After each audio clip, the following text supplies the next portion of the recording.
रीना की शादी को 5 साल हो चुके थे, लेकिन उसकी जिंदगी अब भी बेरंग थी। अर्जुन, उसका पति, बिजनेस में इतना डूबा था कि उसे रीना की भावनाओं की परवाह ही नहीं थी। अकेलापन उसे धीरे धीरे अंदर से खोखला कर रहा था, जब तक कि उसकी जिंदगी में विवेक नहीं आया। विवेक रीना का कॉलेज फ्रेंड था, और जब उसे सोशल मीडिया पर दोबारा पाया, तो जैसे पुराने एहसास फिर से जाग उठे।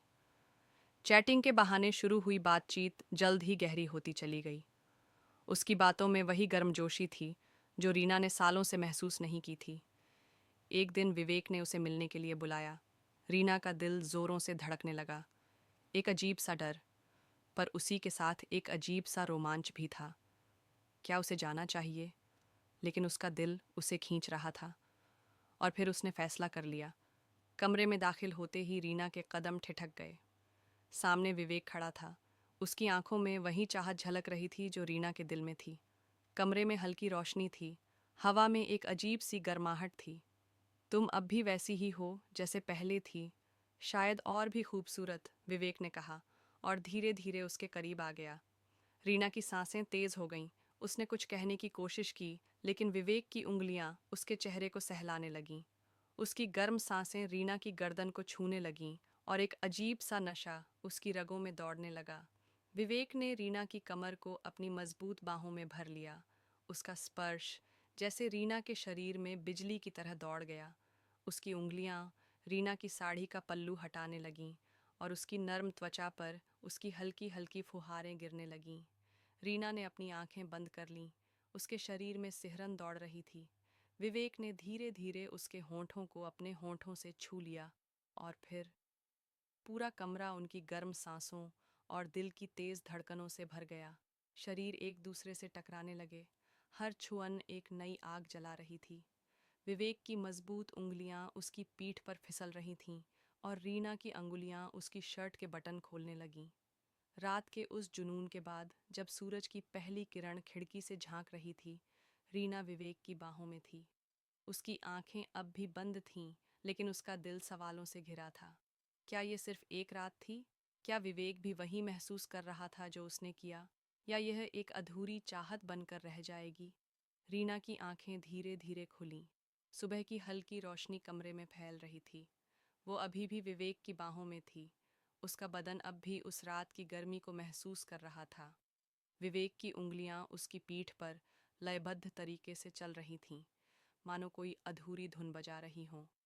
तुम्हें अफसोस तो नहीं? विवेक ने धीमी आवाज में पूछा। रीना उसकी आंखों में देख रही थी। नहीं, पर डर लग रहा है। ये सब सही तो नहीं? विवेक ने उसके गालों को सहलाया। सही और गलत की परवाह मत करो रीना। जो महसूस हो रहा है वही सच है। उसकी आवाज में जो आत्मविश्वास था, वो रीना को और गहराई में खींच रहा था। वो जानती थी कि ये रिश्ता कोई नाम नहीं ले सकता, लेकिन फिर भी वो उसके करीब जाने से खुद को रोक नहीं पाई। रीना ने सोचा था कि वो इस रात को सिर्फ एक गलती मानकर भूल जाएगी, लेकिन दिन बीतते गए, और विवेक उसके ख्यालों से निकलने का नाम ही नहीं ले रहा था। वो बार बार अपने फ़ोन की स्क्रीन देखती, उम्मीद करती कि विवेक का कोई मैसेज आए। और फिर एक दिन, मुझे तुम्हारी याद आ रही है, फिर मिल सकते हैं। उसके दिल की धड़कनें तेज हो गईं। उसने खुद को समझाने की कोशिश की कि उसे नहीं जाना चाहिए, लेकिन उसके अंदर की चाहत बहुत गहरी थी। वो फिर मिली, और हर मुलाकात पहले से ज्यादा तीव्र होती गई। उनके होंठों की प्यास बढ़ती जा रही थी। हर मुलाकात में वो खुद को विवेक की बाहों में समर्पित कर देती। उसके गर्म होंठ रीना की गर्दन से फिसलते हुए उसकी कमर तक जाते, और रीना का बदन सिहर उठता। विवेक की मजबूत बाहें उसे जकड़ लेतीं, और उसके उंगलियों की छुअन से वो मदहोश हो जाती।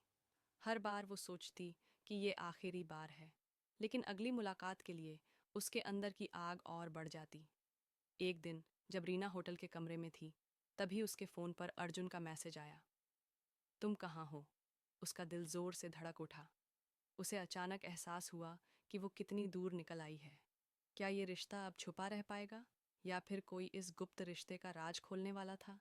क्या रीना इस रिश्ते से खुद को निकाल पाएगी, या ये अफेयर उसकी जिंदगी को हमेशा के लिए बदल देगा? रीना के हाथ से फोन गिरते गिरते बचा। अर्जुन का मैसेज स्क्रीन पर चमक रहा था। तुम कहाँ हो? उसका दिल जोर जोर से धड़कने लगा। उसने जल्दी से फोन उठाया और घबराकर जवाब दिया, बस बाजार आई थी, थोड़ी देर में घर आ रही हूँ। विवेक, जो बिस्तर पर लेटा था, उसे परेशान देखकर मुस्कुराया। डर रही हो? रीना ने गहरी सांस ली। हमें अब मिलना बंद कर देना चाहिए विवेक, ये सब बहुत आगे बढ़ चुका है। विवेक उसके करीब आया, उसकी ठंडी हथेलियों को अपने गर्म हाथों में लिया। क्या तुम सच में यही चाहती हो? रीना की आंखों में एक पल के लिए झिझक आई, लेकिन फिर उसने खुद को संभाला। हाँ विवेक, जो भी था वो खूबसूरत था, लेकिन अब हमें रुक जाना चाहिए। विवेक ने उसकी आंखों में देखा।